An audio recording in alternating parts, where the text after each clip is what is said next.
এই পিঠাটা যদি আপনি একবার বানান, বাচ্চা থেকে বড় সবাই খুব পছন্দ করে খাবে। এতটা মজার আর সুস্বাদু, আর বাচ্চাদের টিফিনে দিলে তো টিফিন বক্স একদম খালি হয়ে আসবে। তো এই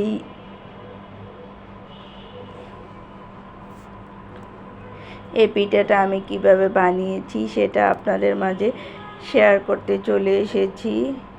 হ্যালো গাইজ, আসসালামু আলাইকুম। সকলে কেমন আছেন? আশা করি আল্লাহর রহমতে ভালো আছেন।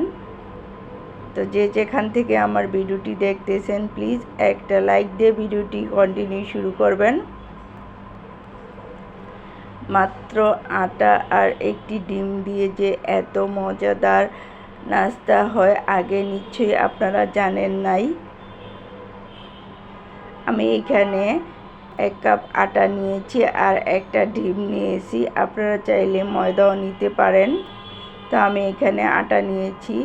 তো ডিমটা ভেঙে দিলাম আর লবণ দিয়ে দিলাম পরিমাণ মতো,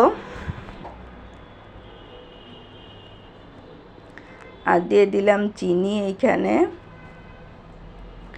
1 টেবিল চামচ চিনি দিয়ে দিলাম তেল, সয়াবিন তেল দিয়ে দিলাম 2 টেবিল চামচ। এখন এই সবগুলো উপকরণ একসাথে আমি মিশিয়ে নেব ভালো করে, সুন্দর করে।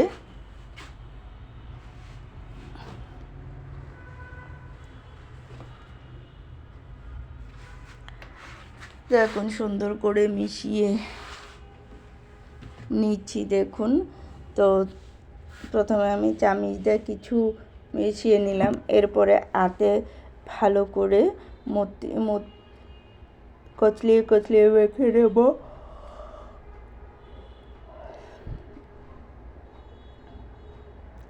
মেখে এরপরে পানি দিয়ে, অল্প অল্প পানি দিয়ে মেখে খুব সুন্দর একটা নরম রোল বানিয়ে নিতে হবে।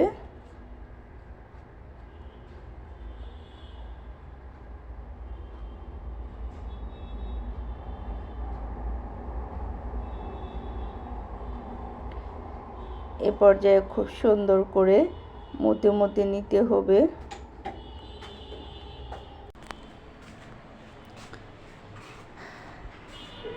এরপর ভালো করে মতে নিতে হবে।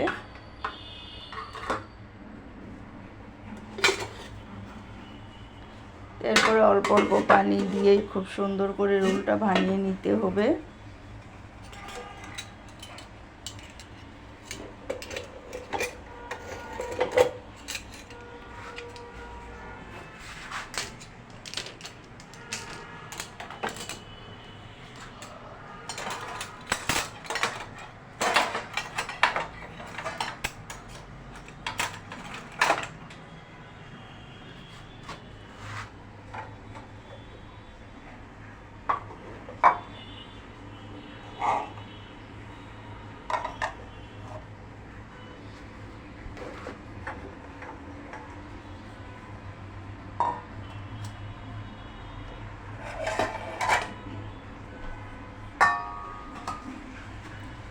তো খুব সুন্দর একটা রোল বানিয়ে নিলাম। এরপর এটা আমি কিছুক্ষণের জন্য রেস্টে রেখে দেব।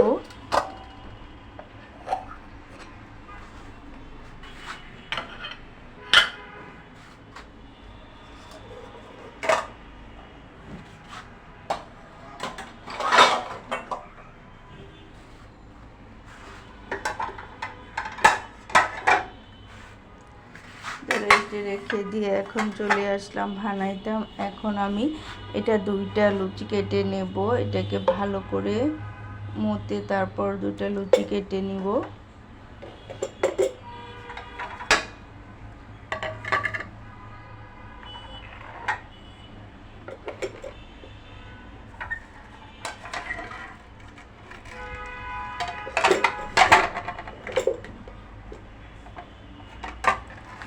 এখানে বড় করে আমি এখন 2টা রুটি বানিয়ে নেব। 2টা লুচি দিয়ে 2টা রুটি বানিয়ে নেব।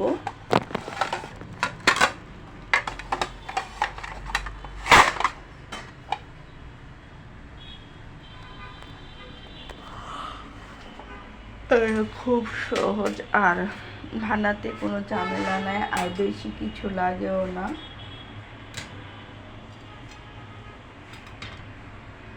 খুব অল্প সময়ে এত মজাদার একটা নাস্তা বানানো যায়।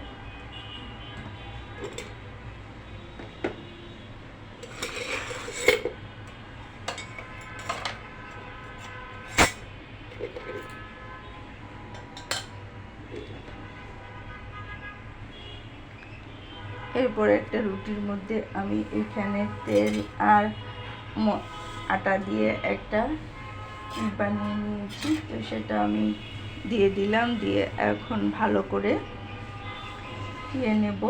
এরপরে অপর রুটিটা এটার উপরে দিয়ে দেব।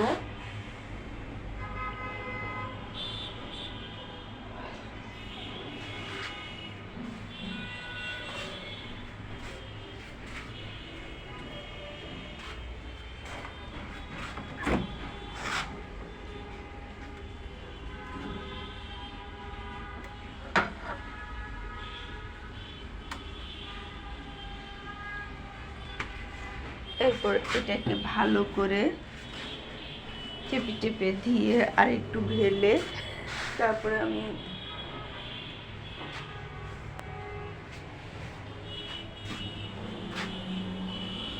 সুন্দর করে এটাকে কেটে নেব।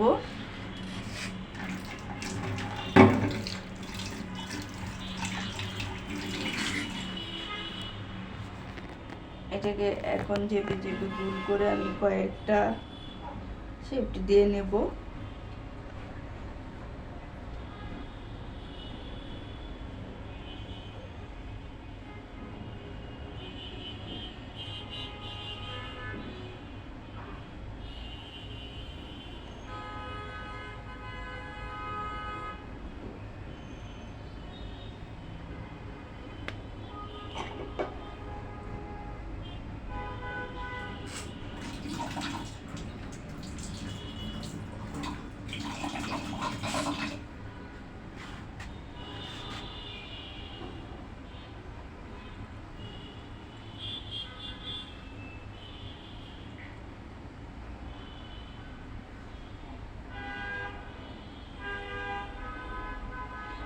এরপর চলে আসলাম চুলায় একটা কড়াই বসিয়ে দিলাম। কড়াইয়ের মধ্যে তেল দিয়ে দিচ্ছি।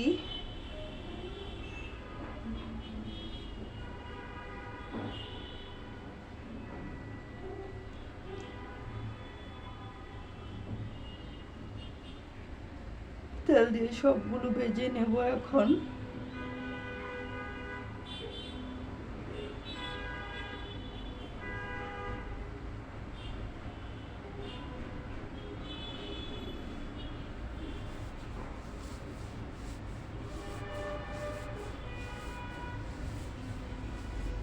এটা কতটা ফুলকো আর কতটা সুন্দর হয়ে থাকে।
তো এইভাবে আমি সবগুলো ভেজে নেব।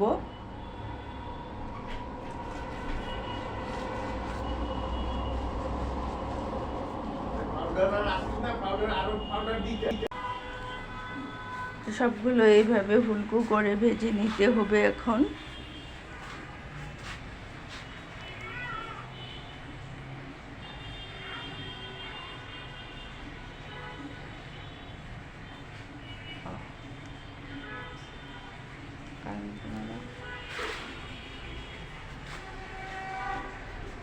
তো এই যে দেখেছেন কতটা সুন্দর ফুলকো এবং কতটা হচ্ছে। আমি এভাবে সবগুলো ভেজে নেব। আমি কয়েকটা আপনাদেরকে দেখাচ্ছি, বাকিগুলো ভেজে নেব ঠিক এইভাবেই।